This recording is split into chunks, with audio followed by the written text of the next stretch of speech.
Praise the Lord. The best wishes to you and your family members in the name of God. దేవుని నామమునకు మహిమ కలుగునుగాక. దేవుని నామం పేరట మీకును మీ కుటుంబ సభ్యులందరికీ శుభాభివందనములు.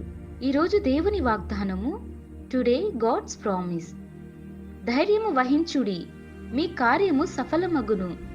2వ దినవృత్తాంతములు 15వ అధ్యాయం 7వ వచనం. Take courage, your work will be successful. The book of 2nd Chronicles, chapter 15 verses 7. క్రీస్తునందు ప్రేమైన సహోదరి సహోదరులారా, మన ప్రభువైన యేసుక్రీస్తు వాక్య భాగం ద్వారా సెలవిచ్చుచున్న మాటలు. దేశంలో చాలా మంది ప్రజలు సమాధానం లేక ఎక్కడ చూసినా కల్లోలం, ఎక్కడ చూసినా ప్రశాంతత లేని జీవితాలలోనూ, బలహీన పరిస్థితుల్లోనూ, మానసికంగా శారీరకంగా అనారోగ్యంతో బాధపడుతూ జీవిస్తూ ఉంటారు. ఇది దేవుని వాక్య భాగం సెలవిస్తుందండి. ధైర్యము వహించుడి, మీ కార్యము సఫలమగును. ఇంకా మనుషులు అనుకుంటూ ఉంటారు, నేను ఏ పని చేసినా విజయం పొందుకోవడం లేదు, నా వలన ఎలాంటి ప్రయోజనము లేదు, నేను ఏ పని చేసినా అది విఫలమవుతూ ఉంటుంది, ఇంకా నా జీవితం ఇంతే అని నిరాశతోనూ నిస్పృహతోనూ బలహీనపడి అధైర్యపడతారు. దేవుడు అంటున్నాడు, నువ్వు అనుసరించిన వారికి నేను తోడుగా ఉంటాను, వారికి సమాధానమును కలుగ చేస్తాను, వారు చేస్తున్న పనులన్నిటిలోనూ నేను అభివృద్ధిని కలుగ చేస్తాను. దేవుడు మాట్లాడుతున్నాడండి. మీరు కన్నీరులో ఉన్నారా, బాధపడుతూ ఉన్నారా? అవన్నీ దేవుడు చూస్తున్నాడు. మీరు దేవుడి ఎడల నమ్మిక ఉంచి విశ్వాసంతో ఆయనకు ప్రార్థిస్తే దేవుడు మీ పట్ల అద్భుతమైన కార్యములను జరిగిస్తాడు. మీరు ఏ పని చేసినా అది సఫలమవుతుంది. దేవుని ఎడల ధైర్యం ఉంచి ముందుకు ఈ పనులను కొనసాగిస్తే ఆయనే మీకు మేలులను జరిగిస్తాడు. దేవుడు ఆశ్చర్యకరుడండి. మీ ఎడల ఆశ్చర్యమైన కార్యములను జరిగిస్తాడు.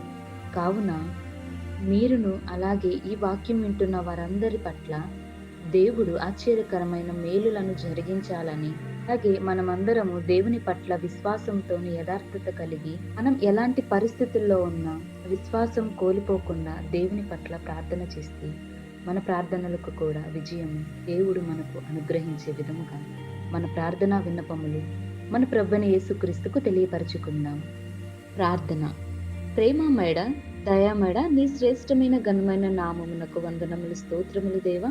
మరి ఒక నూతన దినమును మాకు దయచేసిన విధానాన్ని బట్టి నీకు స్తోత్రాలయ.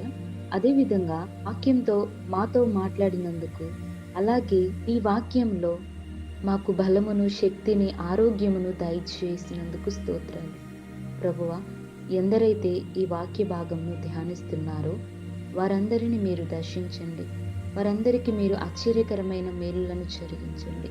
ప్రభువా, ఎవరైతే ఏ పరిస్థితుల్లో ఉన్నారో, ఏ అనారోగ్య పరిస్థితుల్లో జీవిస్తున్నారో వారందరికీ ఆశ్చర్యకరమైన మేలులను జరిగించండి. వారు చేస్తున్న పనిపాటుల్లోనూ మీరు తోడుగా ఉండండి. వారు ఏ పని చేసినా ఆ పని సఫలమయ్యే విధముగా మీరు కార్యము జరిగించండి. ప్రభువా, ఎందరైతే ఉద్యోగం కోసం ఎదురు చూస్తున్నారో వారందరి జీవితాలలో ఉద్యోగమును దయచేయండి. ప్రభువా, ఉద్యోగంను దయచేయండి. అలాగే శాంతి, నెమ్మది మా అందరికీ కలుగచేయండి.